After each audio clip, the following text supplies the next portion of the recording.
S, Bagalkot by election ನ ಅಖಾಡ. ಇಲ್ಲಿ ಚುನಾವಣಾ ಪ್ರಚಾರದ ಅಸ್ತ್ರಗಳು, ಕಾಂಗ್ರೆಸ್ ಪ್ರಚಾರದ ಅಸ್ತ್ರಗಳೇನು ಬನ್ನಿ ನೋಡೋಣ.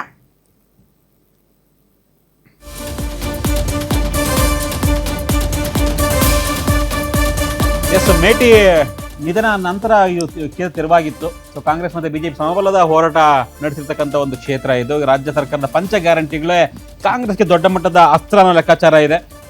ಜೊತೆಗೆ ಈ ಕ್ಷೇತ್ರಕ್ಕೆ ಮೇಟಿ ತುಂಬಾ ಲಾಂಗ್ ಟರ್ಮ್ಗೆ MLA ಆಗಿದ್ರು, ಮಂತ್ರಿ ಕೂಡ ಆಗಿದ್ರು. ಹಾಗಾಗಿ ಅವ್ರ ಕ್ಷೇತ್ರಕ್ಕೆ ಕೊಡುಗೆಯನ್ನು ಕೊಟ್ಟಿದ್ದಾರೆ ಅನ್ನೋ ಲೆಕ್ಕಾಚಾರ. ಮುಸ್ಲಿಂ ಪ್ರಾಬಲ್ಯ ಇದೆ, ಆದ್ರೂ ಕೂಡ ಏನು ಕೋಮು ಸೌಹಾರ್ದತೆಯನ್ನ ಕಾಪಾಡ್ಕೊ ಬಂದಿರೋದು ಕಾಂಗ್ರೆಸ್ ಮತ್ತೆ ಮೇಟಿ ಅವ್ರಿಗೆ ಇರ್ತಕ್ಕಂಥ ಒಂದು ಚಾರ್ಮು. ಇನ್ನು ಸತೀಶ್ ಜಾರಕಿಹೊಳಿ ಕಾರ್ನರ್ ಮೀಟಿಂಗ್ಸ್ ಮಾಡಿದ್ರು ಸಿಕ್ಕಾಪಟ್ಟೆ ಎಲೆಕ್ಷನ್ ಟೈಮಲ್ಲಿ. ಅವರ ಒಂದು ಎಫೆಕ್ಟ್ ದೊಡ್ಡ ಮಟ್ಟದಲ್ಲಿ ಆಗಿದೆ, ಕಾಂಗ್ರೆಸ್ಗೆ ಲಾಭ ಆಗಿದೆ ಅಂತ. ಇನ್ನು ಸಿದ್ದರಾಮಯ್ಯನವರು ಈ ಹಿಂದೆ ಬಾದಾಮಿಯಲ್ಲಿ ಎಲೆಕ್ಷನ್ ಕಂಟೆಸ್ಟ್ ಮಾಡಿದ್ರು, ಹಾಗಾಗಿ ಇದು ಕೂಡ ಪ್ರತಿಷ್ಠೆಯ ಕ್ಷೇತ್ರ. ಹಾಗಾಗಿ ಅವರು ಅಲ್ಲಿ 5 ದಿನ ಠಿಕಾಣಿಯನ್ನ ಹೂಡಿದ್ರು ಬಾಗಲಕೋಟೆಯಲ್ಲಿ, ಅದು ಪ್ಲಸ್ ಆಗ್ಬೋದು ಕಾಂಗ್ರೆಸ್ಗೆ ಅಂತ. ಆಮೇಲೆ ಚರಂತಿಮಠ ಸಹೋದರ ಬಸವರಾಜ ಚರಂತಿಮಠ ಕಾಂಗ್ರೆಸ್ಗೆ ಸಪೋರ್ಟ್ ಮಾಡಿದ್ದು ಬಿಜೆಪಿಗೆ ಹೊಡೆತ ಆಗ್ಬೋದು, ಕಾಂಗ್ರೆಸ್ಗೆ ಪ್ಲಸ್ ಆಗ್ಬೋದು ಅನ್ನೋ ಲೆಕ್ಕಾಚಾರ. ಇದು ಕಾಂಗ್ರೆಸ್ನ ಪ್ರಚಾರದಲ್ಲಿ ಬಳಸಂತ ಒಂದು ಅಸ್ತ್ರ, ಅವ್ರಿಗೆ ಪಾಸಿಟಿವ್ ಆಗಬಹುದಂತ ಒಂದು ಅಂಶಗಳು ಕಾಂಗ್ರೆಸ್. ಅನುಕಂಪದ ಅಲೆ ಬೇರೆ, ಅಲ್ಲಿ ಅನುಕಂಪದ ಆಧಾರದ ಮೇಲೆ ಅಯ್ಯೋ ಕೊನೆ ಕ್ಷಣದವರೆಗೂ ಕೂಡ ಯಾರಿಗೆ ಟಿಕೆಟ್ ಕೊಡಬೇಕು ಅಂತ ಇದ್ದು 3-4 ಜನ ಮಕ್ಕಳಲ್ಲಿ ಎಲ್ಲರೂ ನನಗ್ ಬೇಕು, ಅವರಿಬ್ಬರು ಬ್ರದರ್ಸ್ ಕಿತ್ತಾಡ್ತಿದ್ರು, ಹೆಣ್ಮಕ್ಳು ಅವರು ನನ್ಗೆ ಬೇಕಂತ ಇದ್ರು. ಸೊ ನನಗೂ ಬೇಕು ಅಂತ ಅವ್ರಿಗೆ ಸಭೆ ಮೇಲೆ ಸಭೆ ಮಾಡಿ ಎಲ್ಲರಿಗೂ ಮನವೊಲಿಸಿ ಕೊನೆಗೆ ಉಮೇಶ್ಗೆ ಕೊಟ್ರು. ಬಿಜೆಪಿ ಬಳಸಿದಂತ ಅಸ್ತ್ರಗಳೇನು? ಬಿಜೆಪಿಯಿಂದ ವೀರಣ್ಣ ಚರಂತಿಮಠ್ ಅಭಿವೃದ್ಧಿಯ ಅಜೆಂಡಾ, ಆಡಳಿತ ವಿರೋಧಿ ಅಲೆ, ಗ್ಯಾರಂಟಿಗಳ ಫೇಲಿಯರು, ಮೋದಿ ಅವರ ವರ್ಚಸ್ಸು ಮತ್ತು 2023ರ ಚರಂತಿಮಠ್ ಬ್ರದರ್ಸ್ ಫೈಟ್ ನಿಂದಾದಂತಹ ಮತ ವಿಭಜನೆ. ಸೊ ಕಾಂಗ್ರೆಸ್ಗೆ ಏನು ಲಾಭ ಆಗಿತ್ತು ಅದು ಈಗ ಬಿಜೆಪಿಗೆ ಲಾಭವಾಗುವಂತಹ ಚಾನ್ಸಸ್ ಇದೆ. ಡೆಫಿನೆಟ್ಲಿ ಇಲ್ಲಿ ತುಂಬಾ ದೊಡ್ಡ ಇಶ್ಯೂ ಅಂತಂದ್ರೆ ಕಾಂಗ್ರೆಸ್ ಪಕ್ಷದ ದುರಾಡಳಿತ. ಅದನ್ನ ನೋಡಿ ಮತ್ತೆ ಕಳೆದ ಬಾರಿ ನನ್ನನ್ನು ಸೋಲಿಸಿದ್ದೀರಿ, ನನಗೆ ಈ ಬಾರಿ ಒಂದು ಅನುಕಂಪದ ಆಧಾರದ ಮೇಲೆ ನನಗೂ ಕೂಡ ನೀವು ಮತಗಳನ್ನ ಕೊಡಿ. ಮತ್ತು ಉಮೇಶ್ ತುಂಬಾ ಸ್ಟ್ರಾಂಗ್ ಆಗಿ ಮಾತಾಡುವಂತಹ ವ್ಯಕ್ತಿತ್ವ ಅಲ್ಲ, ಆಮೇಲೆ ತುಂಬಾ ಸ್ಟ್ರಾಂಗ್ ಆಗಿ ಮಾತಾಡುವಂತಹ ವ್ಯಕ್ತಿನೂ ಅಲ್ಲ. ಇವನ್ ಇಂಟರ್ವ್ಯೂಸ್ ಸ್ಕಿಪ್ ಮಾಡಿದಾರ, ನಾನು ನೋಡೇ ಇಲ್ಲ. ಅವರು ಮಾತಾಡಕ ಅಂದ್ರೆ ತುಂಬಾ ಮೀಡಿಯಾ ಫ್ರೆಂಡ್ಲಿನ ಅಥವಾ ಮಾತಾಡಕ್ಕೆ ಅಷ್ಟೊಂದು ಫ್ಲೂಯೆಂಟ್ ಇಲ್ಲ, ಜಾಸ್ತಿ ಮಾತಾಡಲ್ಲ ಅವರು. ಹಾಗಾಗಿ ಎಲ್ಲೂ ಅವರು ಇಂಟರ್ವ್ಯೂ ಕೊಡೋರಾಗಿರ್ಬೋದು ಮಾತಾಡೋಕೆ ಕಮ್ಮಿ ಮಾಡಿದ್ರು. ಒಂದ್ ರೀತಿ ಪ್ರತಿಷ್ಠೆ ಕಾಂಗ್ರೆಸ್ಗೆ ಅಷ್ಟೇ, ಇದು ವ್ಯಕ್ತಿಗಲ್ಲ. ವ್ಯಕ್ತಿಗಲ್ಲ ಆಯ್ನು. ಆಮೇಲೆ ಯತ್ನಾಳ್ ಬಿಜೆಪಿ ಪರವಾಗಿ ಪ್ರಚಾರ ಮಾಡಿದ್ರು. ಅದೇ ಅದು ಫ್ಯಾಕ್ಟರ್ ಇದೆ ಈಗ ಯತ್ನಾಳ್ ಎಫೆಕ್ಟ್ ಹೇಗಿತ್ತು ಅಂತ.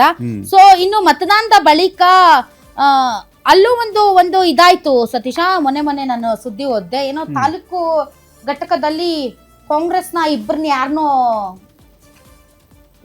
ಕ್ರಮ ತಗೊಂಡು ಉಚ್ಚಾಟನೆ ಮಾಡಿದ್ರು ಅಂತ.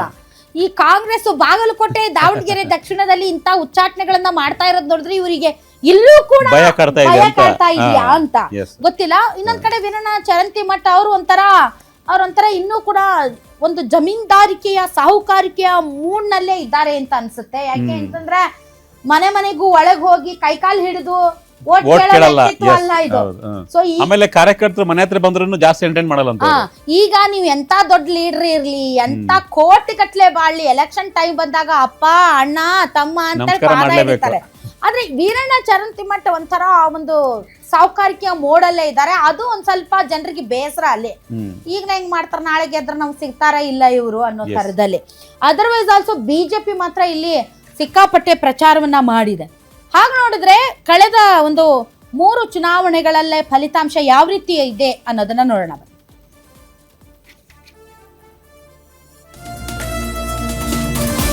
ಟ್ರೆಂಡ್ ಹಾಕಿದ್ದಾರೆ ಒಂದು. ಈಗ ನೇರ ಏನಾಗಿದೆ ಅಂದ್ಬಿಟ್ಟು 2 ಕ್ಷೇತ್ರದಲ್ಲಿ ಬಿಜೆಪಿ 28 ಗೆದ್ರೆ ಒಂದ್ ರೀತಿ ಹೊಸ ಟ್ರೆಂಡ್ ಆಗ್ಬೋದು ಅಂತ. ರಾಜ್ಯ ಸರ್ಕಾರ ವಿರುದ್ಧ ಜನ ವಿರೋಧಿ ಅಲೆ ಇರುತ್ತೆ ಅನ್ನೋದು ಬಿಜೆಪಿ ಗೆದ್ಬಿಟ್ರೆ ಹಿಂಗ್ ಆಗ್ಬೋದು ಅಂತ. ಆಮೇಲೆ ಪಂಚಾಯತಿ GB 2023ಗೆ ದಿಕ್ಸೂಚಿ ಎಲ್ಲ ಆಗಲ್ಲ ಅನ್ಸುತ್ತೆ ಮೋಸ್ಟ್ಲಿ. ಇದು ನಮ್ಮವರು ಆಗಬಹುದು ಅಂತ ಲೆಕ್ಕಾಚಾರ ಆಗ್ತಿದೆ, ಬಟ್ ಅಷ್ಟು ಈಸಿ ಅಲ್ಲ. ಆಡಳಿತ ವಿರೋಧಿ ಈಗ 2 ಕ್ಷೇತ್ರದಲ್ಲಿ ಕಾಂಗ್ರೆಸ್ ಸೋತ್ರೆ ಡೆಫಿನೆಟ್ಲಿ ಆಡಳಿತ ವಿರೋಧಿ ಅಲೆ, ಡೆಫಿನೆಟ್ಲಿ ಆಡಳಿತ ವಿರೋಧಿ ಅಲೆ. ಯಾಕೆ ಅಂತಂದ್ರೆ ಅಲ್ಲಿ ಈಗ ಇದು ಯಾರು ಸಮರ್ಥ್ಗೆ ಅಲ್ಲಿ ಶಾಮನೂರು ಅವರ ಫ್ಯಾಮಿಲಿ ಬ್ಯಾಕಪ್, ಮೇಟಿಗೆ ಅನುಕಂಪದ ಅಲೆ.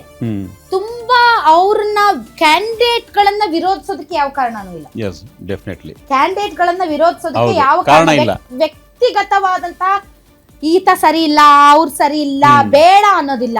ಈಗ ಪಕ್ಷದ ಆಧಾರದ ಮೇಲೆ ಒಟ್ಟು ಹಾಕ್ಬೇಕಿಲ್ಲ.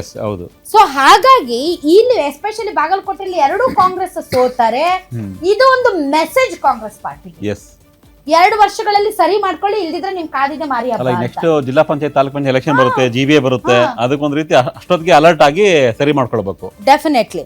ಸೊ ಇದು ದಿಕ್ಸೂಚಿ ಆಗಬಹುದು. 2 ಕ್ಷೇತ್ರಗಳಲ್ಲಿ ಬಿಜೆಪಿ ಗೆದ್ದರೆ ಬಿಜೆಪಿಯಲ್ಲಿ ಮಹತ್ತರವಾದಂತಹ ಬದಲಾವಣೆಗಳಾಗುತ್ತೆ. ವಿಜೇಂದ್ರ ಸ್ಟ್ರಾಂಗ್ ಆಗ್ತಾರೆ. ವಿಜೇಂದ್ರ ಸ್ಟ್ರಾಂಗ್ ಆಗಿ ಇಷ್ಟು ದಿನ ಅಪ್ಪ ಎಣ ಅಂತ ಹೇಳಿ ಎಲ್ಲಾರು ವಿಶ್ವಾಸಕ್ಕೆ ತೆಗೆದುಕೊಳ್ಳೋ ಪ್ರಯತ್ನ ಮಾಡಿದ್ರು. ಬಟ್ ರೆಬಲ್ಸ್ ಯಾರು ತಮ್ಮ ಒಂದು ಕೋಪ ತಾಪವನ್ನ ಕಡಿಮೆ ಮಾಡಿ ವಿಜೇಂದ್ರ ಅವ್ರಿಗೆ ಸಾಥ್ ಕೊಡುವಂತಹ ಯಾವುದೇ ರೀತಿಯಾದಂತಹ ಹೆಜ್ಜೆ ಇಡ್ಲಿಲ್ಲ. ಬಟ್ ದಾವಣಗೆರೆಯಲ್ಲಿ ಸ್ವಲ್ಪ ದಾವಣಗೆರೆಯಲ್ಲಿ ಬಿಕಾಸ್ ಅದು ಹೈಕಮಾಂಡ್ ನಿಂದಾನೇ ಫೈನಲ್ ಆದಂತಹ ಒಂದು ಕ್ಯಾಂಡಿಡೇಟ್ ಆದ್ರಿಂದ ಅಲ್ಲಿ ತುಟಿ ಪಿಟ್ಟಕ್ಕಂದ್ರೆ ಕತ್ತರಿಸ್ಬಿಡ್ತಾರೆ ಅಂತ BP ಹರೀಶ್ ಆಗಿರ್ಬೋದು ಅಥವಾ ಸಿದ್ದೇಶ್ವರ ಆಗಿರ್ಬೋದು ಎಲ್ಲರೂ ಸುಮ್ಮನೆ ಇದ್ರು. ರೇಣುಕಾಚಾರ್ಯ ಇವ್ರು ಸಪೋರ್ಟ್ ಮಾಡ್ತಾರೆ. ಈಗ ಅಲ್ಲಿ ರವೀಂದ್ರನಾಥ್ ಆಗಿರ್ಬೋದು, ಸಿದ್ದೇಶ್ವರ ಅವ್ರದೇ ಆದ ಕ್ಯಾಂಡಿಡೇಟ್ಸ್ ಇದ್ರು. ಬಟ್ ಇಬ್ರನ್ನು ಬಿಟ್ಟು ಹೊಸ ಕ್ಯಾಂಡಿಡೇಟ್ ಅಲ್ಲಿ ಕೊಟ್ಟರು, ಹೈಕಮಾಂಡ್ ಇಂದ ಬಂತು. ಹಿಂಗಾಗಿ ಹೈಕಮಾಂಡ್ ಇಂದ ಬಂದಿರೋದ್ರಿಂದ ನಾವು ಇಲ್ಲಿ ನೆಗೆಟಿವ್ ಮಾಡಿದ್ರೆ ಡೆಫಿನೆಟ್ಲಿ ನಮ್ ಬ್ಯಾಕ್ ಫೈರ್ ಆಗುತ್ತೆ ಅನ್ನೋ ಕಾರಣಕ್ಕೆ ಅವ್ರು ಒಗ್ಗಟ್ಟಾದ್ರು. ಬಟ್ ವಿಜೇಂದ್ರ ಅವ್ರ ವಿಷಯ ಬಂದಾಗ ಇವ್ರು ಒಗ್ಗಟ್ಟಾಗ್ತಾರ? ಒಂದ್ ವೇಳೆ ಸೋತ್ರೆ ಡೆಫಿನೆಟ್ಲಿ ಇವರೆಲ್ಲ ರೆಬಲ್ಸ್ ಎಲ್ಲ ಒಗ್ಗಟ್ಟಾಗ್ತಾರೆ. ಬಟ್ ಗೆದ್ರೆ ವಿಜೇಂದ್ರ ಸ್ಟ್ರಾಂಗ್ ಆಗ್ತಾರೆ, ರೆಬಲ್ಸ್ ನನ್ನ ಬುಲ್ಡೇಜ್ ಮಾಡ್ತಾರೆ. So that is the change. ಯಾಕಂದ್ರೆ 2 ವರ್ಷದಲ್ಲಿ ಒಂದು ಗಟ್ಟಿ ನಾಯಕತ್ವ ಬೇಕು ಬಿಜೆಪಿಗೆ. ಇವರು ಇದೇ ರೀತಿ ಮನೆಯೊಂದು 3 ಬಾಗಿಲು ತರ ಹೋದ್ರೆ ಇವರಿಗೆ ಅನುಕೂಲಕರವಾದಂತ ವಾತಾವರಣ ಇದ್ರೂ ಎನ್ಕ್ಯಾಶ್ ಮಾಡ್ಕೊಳಕ್ಕಾಗಲ್ಲ. ಬಿಕಾಸ್ ಆಫ್ ಇವ್ರದ್ದು ಭಿನ್ನಮತ ಒಳಜಗಳ.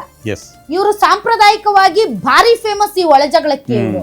ಹೀಗಾಗಿ ಅದನ್ನ ಶಮನ ಮಾಡ್ಕೊಳ್ಳಕ್ಕೆ ಈ ರಿಸಲ್ಟ್ ಏನಿದೆ ಅದು ಪ್ಲಸ್ ಪಾಯಿಂಟ್ ಆಗುತ್ತೆ ಬಿಜೆಪಿಗೆ. ಬಟ್ ಕಾಂಗ್ರೆಸ್ ಯಾವ ಲೆವೆಲ್ಗಿದೆ ಅಂದ್ರೆ ಸೋತ್ರು ಗೆದ್ರು ತಮ್ಮ ಕಾಲ್ ಮೇಲೆ ತಾವು ಚಪ್ಪಡಿ ಕಲ್ಲು ಹಾಕೊಳ್ಳಕ್ಕೆ ರೆಡಿಯಾಗಿದ್ದಾರೆ.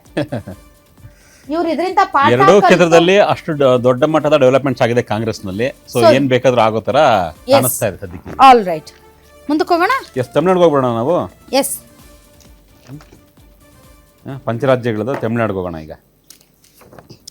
ಎಸ್, ಇನ್ನು ಪಂಚರಾಜ್ಯಗಳಲ್ಲಿ ತುಂಬಾನೇ ಗಮನ ಸೆಳೆದಿರುವಂತಹ 2 ಪ್ರಮುಖ ರಾಜ್ಯಗಳು. ಒಂದು ನಮ್ಮ ದಕ್ಷಿಣದ ನಮ್ಮ ನೇಬರ್ ತಮಿಳ್ನಾಡು, ಇನ್ನೊಂದು ದೀದಿ ಮಮತಾ ಬ್ಯಾನರ್ಜಿ ಅವರ ವೆಸ್ಟ್ ಬೆಂಗಾಲ್ ಅಂತಂದ್ರು. ನಾನು ಹೇಳದ್ನಲ್ಲ, ಒಂದು ಸಾವು ಬದುಕಿನ ನಡುವಿನ ಹೋರಾಟ ಅನ್ನೋ ರೀತಿಯಲ್ಲಿ ವೆಸ್ಟ್ ಬೆಂಗಾಲ್ ಅಲ್ಲಿ ಕಳೆದ ಬಾರಿ ಆ ಏನಂತಾರೆ ಅದು ಇದಿರುತ್ತಲ್ಲ, ಯಾವುದು ರೋಗಿಗಳನ್ನ ಅದ್ರಲ್ಲಿ ಬಂದ್ಬಿಟ್ಟಿದ್ರು ಅವರು. ಈ ಸರ್ನ ತಲೆಗೆ ಪಟ್ಟಿ ಹಾಕೊಂಡು ನನ್ನನ್ನ ಒಡೆದ್ರು, ನನ್ನನ್ನ ಬಡಿದ್ರು, ನನ್ನನ್ನ ಏನೇನೋ ಮಾಡಿದ್ರು ಅಂತ. ಬಟ್ ಈಗ ವೆಸ್ಟ್ ಬೆಂಗಾಲ್ ನಲ್ಲಿ ಆ ತರ ಹೋರಾಟ ಇದೆ. ಬಟ್ ತಮಿಳ್ನಾಡಿನಲ್ಲೂ ಕೂಡ ಜನ ಹಾದಿ ಬೀದಿ, ನನಗೆ ಯಾರೋ ಮನೆ ಕೇಳ್ತಾ ಇದ್ರು ಅಂಗಡಿಯಲ್ಲಿ, ದಿನಸಿ ಅಂಗಡಿಯಲ್ಲಿ, ಮೇಡಮ್ ತಮಿಳ್ನಾಡಲ್ಲಿ ವಿಜಯ್ ಎಷ್ಟು ತಗೊಳ್ಬಹುದು ಮೇಡಮ್, ದೀದಿ ವಿನ್ ಆಗ್ತಾರ ಮೇಡಮ್? ಈ 2 ಸ್ಟೇಟ್ಸ್ ಇಡೀ ದೇಶಾದ್ಯಂತ ಗಮನ ಸೆಳೆದಿರುವಂತಹ ಸ್ಟೇಟ್ಸ್.